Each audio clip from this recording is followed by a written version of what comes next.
Você sabe o que é Bitcoin? Em menos de 10 anos, essa moeda digital movimentou quase 26 bilhões de dólares. Apesar do crescimento, esse mercado ainda não é regulamentado. E tem muita gente ganhando dinheiro com esse investimento. Mas será seguro? A carteira está vazia, mas o celular pode acumular moedas digitais. Elas estão em alta. Só este ano o Bitcoin teve valorização de 64%. O Marcelo virou um usuário, trocou o mundo do dinheiro real, o mercado financeiro, por uma empresa que ensina a usar as chamadas criptomoedas. E uso ele basicamente para fazer transações comerciais de algum tipo de curso, algum produto, algum serviço. A exemplo do Bitcoin, outras 800 moedas virtuais circulam no mundo. Mas será que é seguro? Existe sim risco e a tendência é que quanto mais ela for comercializada, mais pessoas investirem nesse setor e começar a haver uma regulamentação desse setor, ela deve ficar mais segura para o investidor. O crescimento das criptomoedas, como o Bitcoin, se deve muito a investidores e a transações financeiras. Para que elas sejam cada vez mais usadas no dia a dia, por exemplo, para entrar numa loja e comprar uma roupa, vai depender muito do comércio em geral começar a aceitar esse tipo de moeda. No Brasil existem poucos lugares, mas no Japão virou moda após o reconhecimento oficial como moeda pelo governo de Tóquio. Mas nos demais países, como não tem lastro, ao contrário de uma moeda tradicional, e não é regulamentada nem fiscalizada, depende da confiança dos usuários. Você tem uma moeda estável, segura, que não depende de governos, que não está sujeito a confiscos, que não está sujeito à volatilidade política. O que o governo devia fazer é descriminalizar e modernizar o tratamento que dá ao câmbio, da mesma forma que ele dá a outras mercadorias no país.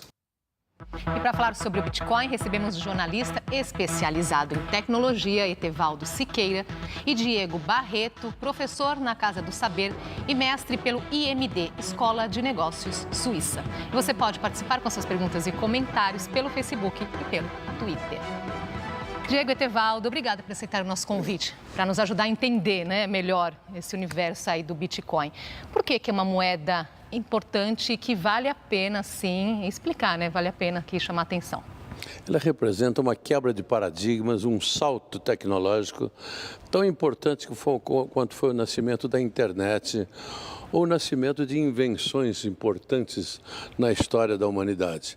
Com uma diferença que ela é quase que a realização de uma utopia.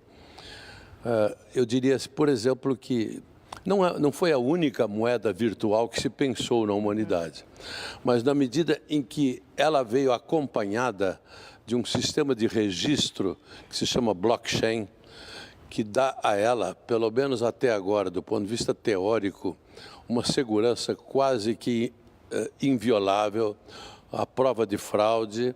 Então, isto ganha uma significação muito diferente, pelas perspectivas, pelas aplicações e por tudo aquilo que nós podemos discutir em detalhes daqui para frente.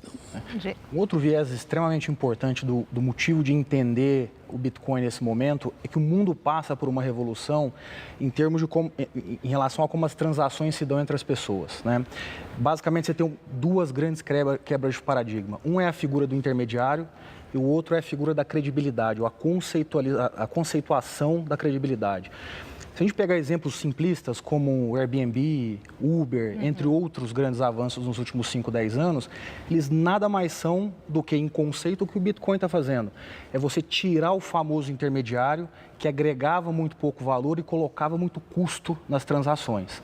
Por outro lado, você tem uma revolução no conceito da credibilidade, Os bancos, ao longo dos séculos, eles se estruturaram em torno da credibilidade, Os bancos, de forma geral, começam com grandes famílias em determinados países ou com o próprio Estado, dizendo: eu sou uma pessoa que tenho credibilidade, confie o seu dinheiro em mim.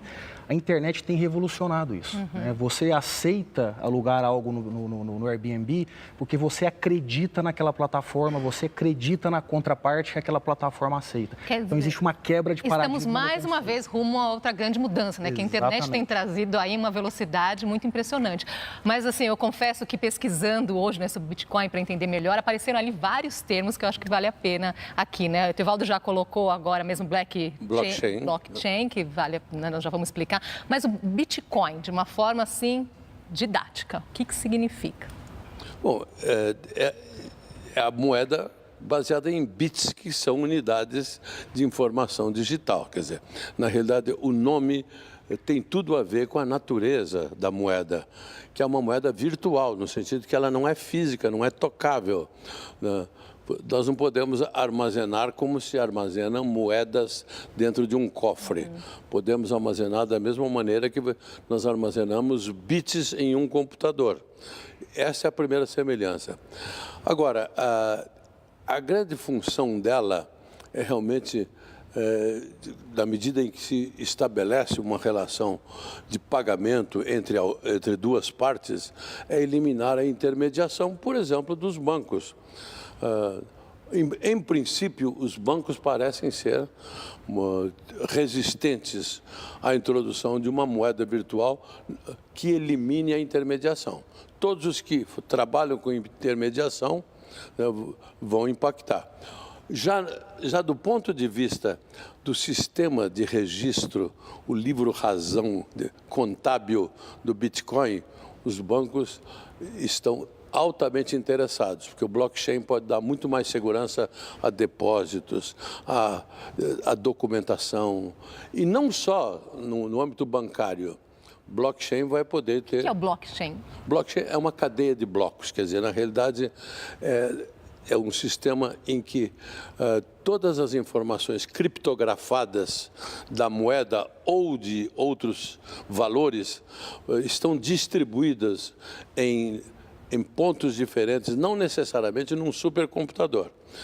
É muito mais uma estrutura de dados, né, virtual, quer dizer, que tem uma segurança extraordinária. Por ser de uma criptografia ultra avançada, ela é muito resistente até aqui a fraude. Tá? Agora, vocês colocaram, não tem intermediário, né? Então, quem é? Eu estou interessado, então, em comprar bitcoins. Quem é que está do outro lado, então? Quem seria o banqueiro dessa história, né? A viabilização disso é exatamente o blockchain. Né? Então, o blockchain nada é mais do que um sistema que vai te permitir transacionar com outras partes dentro de um sistema que você é parte e que você colabora para a segurança dele. Então, quem está na parte de lá nada é mais do que uma pessoa física ou jurídica, literalmente com um computador, literalmente com um wallet, que é uma carteira virtual, possuindo moedas e que vai transacionar. Então, a brincadeira que eu gosto de fazer é como se você fizesse um câmbio daqui para um amigo que mora na Itália, só que todo esse processo que você tem que fazer hoje num câmbio tradicional, você faz de uma forma simplista apertando um botão no computador. Quer dizer, então, por onde começar? Eu estou interessada, então, em comprar bitcoins. O que eu devo fazer? É como procurar uma corretora, por exemplo? Qual que é o primeiro passo? Bom, o primeiro passo é encontrar exatamente o endereço, a primeira porta de entrada. Isso é uma coisa curiosa, porque isso não é muito divulgado. Mas de que maneira, por exemplo? Eu sei como entrar no Google, sei como entrar no Facebook, eu tenho o meu endereço lá, eu tenho uma opção de coisas. Eu não sei, talvez o professor pudesse dar como é que uma pessoa, aquele fraudador que pede um resgate em bitcoins, né? A vítima, como é que faz para depositar esses bitcoins? O início da sua participação, ela é tão simples quanto entrar num site, fazer um cadastro, passar seu cartão de crédito e adquirir bitcoin. Então, é literalmente procurar qualquer prestador de serviço que faça isso na internet, como se fosse um banco. Você faz um cadastro com 10 informações pessoais, passa seu cartão de crédito dizendo eu quero comprar Como entrar R$100 nesse site sabendo que é seguro? Isso de fato é, então, um site seguro para compra de bitcoins? Os principais sites do mundo já são sites populares. No Brasil, como se discute muito pouco, se transaciona muito pouco, ainda tem-se a impressão de que é algo um pouco marginalizado. Na verdade, não é. Mas qualquer pesquisa no Google, onde você escreva Bitcoin, comprar bitcoins, vai te endereçar para sites com muito respaldo. E a forma de você identificar a qualidade desse site é literalmente observar os comentários que existem na internet sobre ele. E é tudo muito simples. Eu diria que em 2 minutos é possível fazer a pesquisa, se cadastrar e comprar Bitcoin. Olha, as nossas equipes em várias capitais foram às ruas perguntar se as pessoas sabem o que é Bitcoin. Vamos ver. Você já ouviu falar em Bitcoin? Não. Bit o quê? Não sei não o que é isso. Tem ideia do que seja? Nem tenho ideia do que é isso aí. É a moeda da web. Eu tentei usar, só que tem que fazer alguns processos lá, aí acabei não usando. Nunca usei, mas tenho curiosidade de usar. Eu soube que nos últimos anos ela valorizou muito. Tem muita gente que investe no Bitcoin. Você ouviu falar aonde sobre ela? Eu ouvi quando houve uns roubos de uns hackers. Foi a primeira vez que eu ouvi falar. Você já utilizou? Não. Nem confiaria em utilizar, porque eu acho uma insegurança muito grande. A gente tem leis para tudo, mas a lei para a internet ainda é muito fraca, então eu morro de medo. Olha só, pelo retorno, né, a maioria diz que não foram em várias capitais que não desconhece o Bitcoin. E entre os que conhecem, tem muitas as dúvidas. A moça ali, nossa, eu morro de medo de usar, será mesmo segura? Bom, eu acho que, em primeiro lugar, como toda novidade, uma novidade numa área tão sensível, tão importante como a moeda, o valor econômico que ela pode ter, né, ela cria realmente resistências e dúvidas, né? Há muita gente que tem resistência contra antibióticos, ou tipos de terapias diferentes, baseado em uma opção de coisa. E agora imagine para a grande população, primeiro que não tem todas as informações sobre a tecnologia, sobre o grau de segurança, sobre os riscos. Que existem riscos, nós sabemos. Os riscos, até, por exemplo, quem está mais feliz hoje no mundo com o Bitcoin são os fraudadores que escapam, que podem pedir resgate, que não é absolutamente rastreável, tá certo? Não é verdade?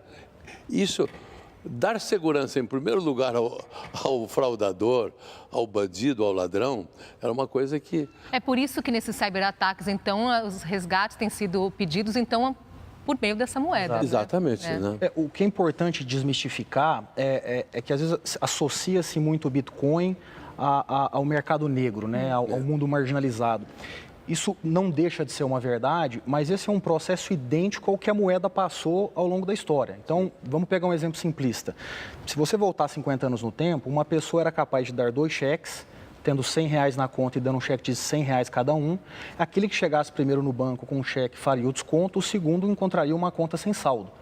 Então, não é porque o cheque lá atrás tinha alguns problemas de segurança que o cheque deixou de ser um mecanismo muito importante na evolução do mercado financeiro.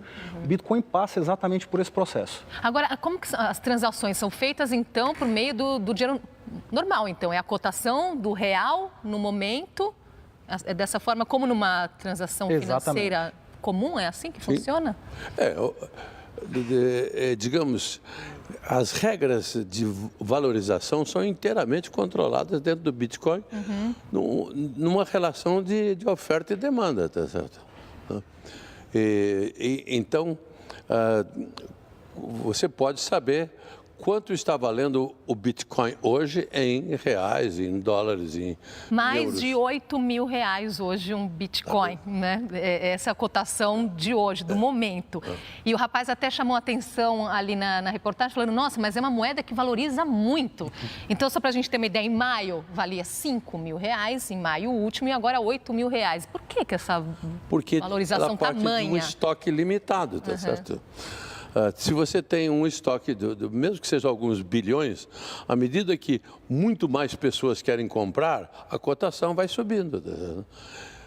O que é natural dentro das regras monetárias ou da economia monetária ou da matemática financeira. Essa procura eleva. Esse não é o problema, esse, pelo contrário, é um grande atrativo, né, para os investidores.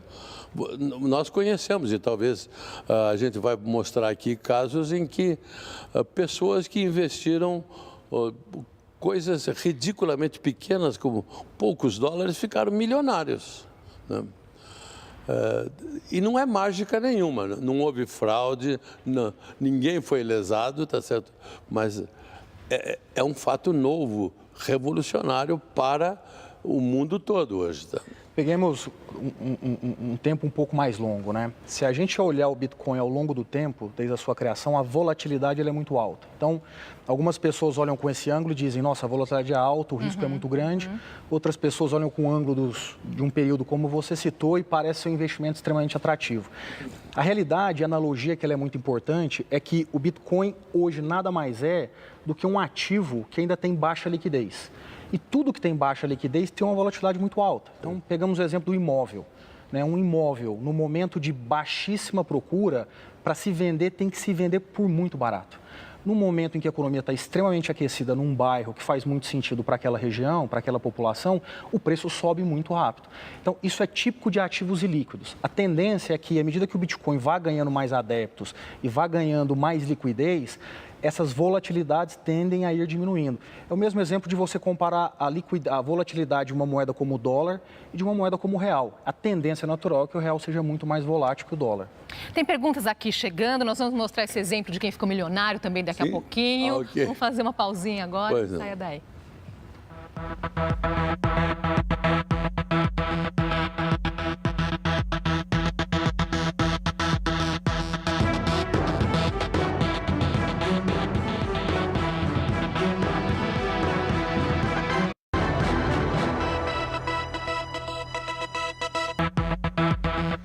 Estamos de volta com o JC Debate, conversamos sobre o Bitcoin com a gente, o jornalista Etevaldo Siqueira, especializado em tecnologia, e o professor na Casa do Saber, Diego Barreto. Tem dúvidas chegando aqui pela internet. O Beto Machado pergunta, e para onde vai o dinheiro que eu compro o Bitcoin? Onde esse real fica depositado? Quero, de novo, fazer uma analogia simples para explicar. Quando você entra em um site de pontos, né, que hoje é cada vez algo mais comum para o brasileiro, e faz uma compra e recebe pontos, você depois usa esses pontos para comprar produtos. Então, esse ponto fica armazenado numa carteira virtual daquela loja que te oferece isso.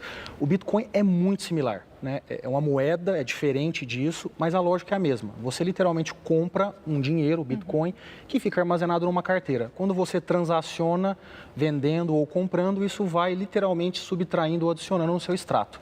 Tão simples quanto isso.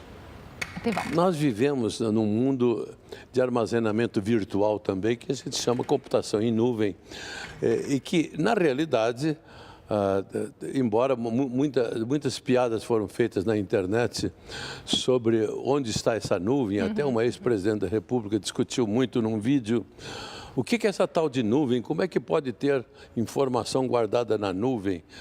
Na realidade, a nuvem é um símbolo dos gráficos antigos. Você tinha ligação entre computadores e a internet era considerada a nuvem. Tá? Hoje, a nuvem, do ponto de vista físico, são os grandes data centers, são aqueles, digamos, a infraestrutura que armazena informação em grande quantidade. E isto é uma infraestrutura vital no mundo hoje. O mundo que tinha há 10 anos alguns milhares de data centers, hoje tem alguns milhões. Tá certo? Adoro esses exemplos que eu acho que fica tão claro de entender, né? Vamos a mais dúvidas. Uma das perguntas vem de Rio Branco, no Acre. Recentemente, sites foram atacados, sites que se autodenominam bancos, né? Foram atacados por hackers e roubaram bitcoins, porque não tem uma certa segurança até então sobre essa moeda, né? Assim, a minha pergunta fica, como é que eu armazeno o Bitcoin de forma segura? O que foi roubado, de fato, não foi o Bitcoin da carteira de alguém, né? O que foi feito foi uma chantagem que alguém teve que pagar com Bitcoins para poder sair daquela chantagem. O que é muito comum hoje é, por exemplo, roubar a sua senha e dizer, me paga que eu devolvo sua senha. É evidente que isso é algo muito negativo, mas, de novo, por analogia, vamos olhar o que acontece com o dinheiro. Quando se sequestra um ser humano e se cobra uma entrega em dinheiro, o evento é o mesmo.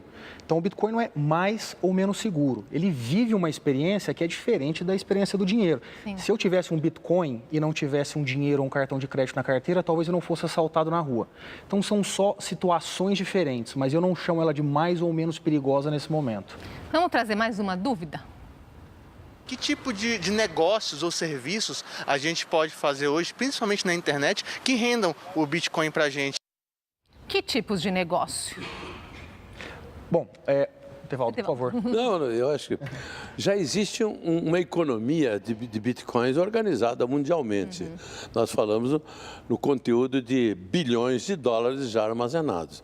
Existem empresas as pioneiras, as vanguardeiras, que já se organizaram. Isso está muito incipiente no Brasil ainda, mas não está na Europa, nos Estados Unidos e na Ásia, em alguns países mais desenvolvidos. Como toda novidade de grande impacto, né, mas também com grande dificuldade operacional para as massas, pela complexidade, etc., o Bitcoin não se populariza numa velocidade tão grande para permitir, como se nós trocamos de moeda em 1994, passamos por uma moeda intermediária, né, como é que se chamava a moeda? O RV. Tá? E depois para chegar ao real, tá certo? Isso foi altamente didático, foi inteligente, foi um caso original. Talvez o mundo vai viver um processo parecido, eu não sei se em uma década ou duas, mas de nós convertermos todas as moedas em bitcoins. Aí desde que as escolas passam a ajudar, as pessoas vão ficar treinadas. Vou tentar fazer agora o que a gente chama de milagre do tempo. Tem muita pergunta aqui chegando. Edu Ferreira, é legal essa compra e venda aqui no Brasil? Ela não é regulamentada, então a discussão de legalidade ela é complexa. Ela não seria sob uma ótica só nacional, mas como o Bitcoin é uma discussão global, você em alguma instância pode dizer, eu estou negociando fora do Brasil. Então é uma discussão que está nas Mas pode ser, a pessoa pode fazer essa transação sem ter... consequências penais, por exemplo, pode. A Patrícia, ela pergunta, né, e como é que se faz na prática para aplicar e resgatar uma quantia de R$10.000? Eu compro com um cartão de crédito? Como que eu resgato? Bom, já foi exatamente o exemplo que o professor deu, foi explicado. Você entrando no Google, na internet, você vai encontrar um caminho e vai pagar com o seu cartão de crédito. Pode ser que possa pagar com outros meios também, mas é o mais usual, tá? Nós prometemos aqui mostrar, né, como que as pessoas estão ganhando dinheiro com isso. Vou chamar aqui uma reportagem mostrando que $1.000 viraram 10.000, que viraram 50.000, depois 100.000 e que agora já ultrapassam $1 milhão. Tudo a partir de um investimento em bitcoins feito por um menino de 15 anos. Quando completou 12 anos, Eric Finman ganhou $1.000 de presente da avó. Fez um investimento certeiro em bitcoins, uma espécie de moeda virtual. Em 1 ano e meio, as aplicações viraram $100.000. Com o dinheiro em mãos, o garoto pensou em uma maneira de ganhar seu primeiro $1 milhão. Criou a própria empresa. Startup promissora, a companhia é uma plataforma online que conecta estudantes e professores por meio de videoconferências. Um tipo de escola virtual. Em 2015, ele decidiu vender a companhia por 300 bitcoins, que na época valiam em torno de $60.000. Pouco tempo depois, o jovem adquiriu mais 103 moedas, elevando o seu montante para 403 bitcoins, o que atualmente vale mais de $1.130.000. Eric conta o segredo. Na internet, você pode criar qualquer coisa, não importa a sua idade. Acho que vale de qualquer forma que fazer um alerta. Não significa que todo mundo que vai investir agora em Bitcoin vai da noite para o dia ficar milionário, né, Tevaldo? O momento é outro, tá? Aliás, em economia existem momentos estratégicos ou não. No início, realmente, poderia ocorrer fatos desses. Eu duvido que exista hoje a possibilidade de um crescimento tão exponencial como nós vimos no caso desse menino. Gostaria que o menino fosse eu. A única coisa. Eu sou muito mais conservador, principalmente conhecendo, não duvidando da tecnologia, mas à medida que a gente conhece, a gente vai ganhar uma confiança maior, mas para um uso normal das pessoas. Então, aqui agora, para as pessoas que estão nos assistindo, quando é que vale a pena investir? Nesse momento, vale a pena investir em Bitcoin? Vamos separar de duas formas. Se você quer transacionar, vale a pena sempre. Quer transformar e comprar alguma coisa numa loja que eventualmente aceite, como se fosse uma moeda normal. Então, essa loja aceita o Bitcoin, eu faço essa transação e faço a compra no momento. Recebe um produto. Para isso vale a pena. Bitcoin vale sempre a pena, como qualquer moeda. Para investir, no fundo, é uma questão de comparar com outras opções que você tem. Se você procura algo que tem um maior risco, mas ao mesmo tempo pode te dar um maior retorno e não tem uma outra opção comparável, é um ótimo investimento. Se por outro lado você gosta, por exemplo, de investir na Bolsa de Valores, você pode eventualmente não investir no Bitcoin, porque você encontra ali um investimento com um pouco mais de risco comparado com a renda fixa. Então, é muito mais uma decisão de portfólio do que isoladamente optar pelo ativo. Que cuidados tomar? Todo cuidado primeiro, eu acho que é fundamental, a gente não tocou num ponto que é o comportamento do usuário, que na internet fornece seus dados com muita facilidade, senha, informações confidenciais, e depois se queixa que os dados foram roubados e que ele foi vítima de qualquer tipo de fraude. 95% das fraudes que ocorrem em todo o sistema financeiro, principalmente atual da internet, decorrem da falta de atenção, de cuidado ou de informação do usuário. Tá?